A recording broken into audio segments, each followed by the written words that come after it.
이 중국이 강력한 내수 부양으로 미국의 관세 폭격에 정면 대응하겠다는 의지를 밝혔습니다. 최대 정치 행사인 양회 하이라이트 전국 인민대표회의에서 중국 정부는 관세 전쟁으로 타격이 불가피한 수출을 대신해 내수로 방향을 돌려 위기를 타개하겠다는 뜻을 분명히 했습니다. 자세히 들여다보겠습니다. 산업부 고영욱 기자 나왔습니다. 고 기자. 네. 먼저 올해도 중국이 5% 성장을 사수하겠다고 밝혔는데 네. 이게 달성이 가능한 겁니까?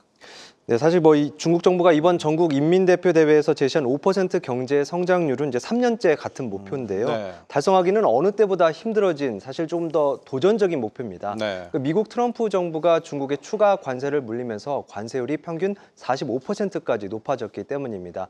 수출은 중국 경제의 3분의 1을 담당하고요. 그중에서 미국 수출액은 약 567조 원으로 전체 수출에서 17%가량을 차지합니다.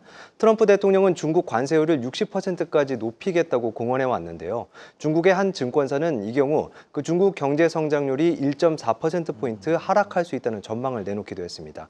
리창 국무원 총리도 업무 보고에서 작년 외부 환경 변화가 가져온 악영향이 심화했고 국내에서는 장기간 누적된 일부 구조적 모순이 집중해서 드러났다면서 여기에 이제 내수 부진 등이 겹쳤다고 말해 목표 달성이 쉽지 않음을 인정했습니다. 자, 이번 업무 보고에서 특히 눈에 띄는 게 중국이 20년 만에 처음으로 이 물가 상승률 목표치를 낮춰 잡았다는 겁니다. 이건 어떻게 해석하면 되겠습니까? 네, 이건 이제 중국 정부가 수요 둔화를 인정했다는 어떤 이제 신호로 해석을 할 수 있습니다. 네. 이제 중국 경제는 현재 이제 디플레이션 압박을 받고 있습니다.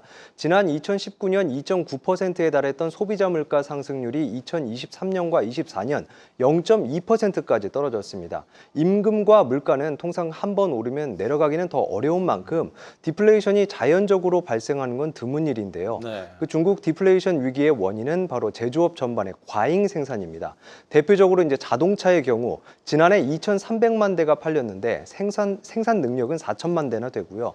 철강 생산 능력은 10억 톤으로 전 세계 철강의 절반을 혼자 만들 정도입니다. 네. 그런데 비해 이제 소매 판매 증가율은 코로나 이전의 절반도 안 되는 3.5% 수준으로 주저앉았습니다. 소비가 안 받쳐주는데 만들기만 하니까 물가가 불안한 겁니다. 자, 미국과의 무역 전쟁이 본격화한 마당에 수출 감소는 불가피해 보이는데 중국의 선택은 이 내수 부양인 것 같습니다. 네. 자, 수출을 조이면 내수로 버티겠다는 건데 구체적인 전략이 나왔습니까? 네, 일단 중국 정부는 올해 GDP 대비 재정 적자 비율을 지난해 3%에서 4%로 1%포인트 높였습니다. 네.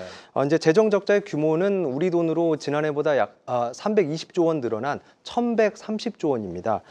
이제 이 재정 적자, 그러니까 좀 세금으로 걷어도 부족한 돈은 결국에 이제 초장기 특별국채 등을 찍어서 조달하기로 했고요. 국채는 이만큼 이제 발행하면 시중 자금을 흡수해서 금리 상승 압박이 커지는데요. 네. 이 지급 준비율 이하나 금리 인하 같은 통화 정책으로 누르기로 했습니다. 네. 구체적인 소비 진작 정책도 나왔습니다. 소비재를 교체할 때 보조금을 주는 이구 환신 정책을 더 확대하기로 했습니다. 보조금은 60조 원을 배정했고요. 지원 대상으로는 휴대폰과 태블릿 PC, 스마트워치 등 3가지 스마트 품목을 새로 지정을 했습니다. 또 가전제품도 기존 8개에서 전자레인지, 밥솥 등을 추가해서 12개로 늘렸습니다. 자, 지난해에 이어서 올해 양회의 화두도 인공지능입니다. 앞서 중국이 인공지능 딥시크로 가능성을 보여주기도 했는데 이에 대한 지원책도 나왔죠? 네, 그렇습니다. 최근 이제 저비용 고효율 AI 딥시크의 개발로 시선이 집중이 되고 있죠. 네. R&D 분야에는 중앙정부의 예산이 지난해보다 10% 늘어난 약 80조 원을 설정을 했습니다. 여기에 이제 지방정부 예산과 각종 별도 예산까지 더하면 총 R&D 금액은 800조 원을 넘어설 가능성이 있습니다. 네. 리 총리는 이와 관련해서 이제 AI 플러스를 지속 추진하고 디지털 기술과 제조업의 우위, 시장의 우위를 더 잘 결합하겠다면서 AI 휴대전화와 컴퓨터, 지능형 로봇 등의 차세대 스마트 단말기와 스마트 제조 설비를 크게 발전시킬 것이라고 말했습니다. 네. 중국 정부는 지난해 인공지능과 다른 산업을 결합하는 전략인 AI 플러스 행동을 처음 제시해서 지원을 확대했고요. 올해 중국 당정이 우선 추진하는 1호 문건에서도 농촌 지능을 제시하면서 AI 결합을 강조했습니다. 갈수록 경작지가 줄어서 식량 자급률이 떨어지는 이 식량 안보 위기를 AI를 활용한 농업 생산력 향상으로 극복하겠다는 전략으로 볼 수 있습니다. 네, 잘 들었습니다. 산업부 고영욱 기자였습니다.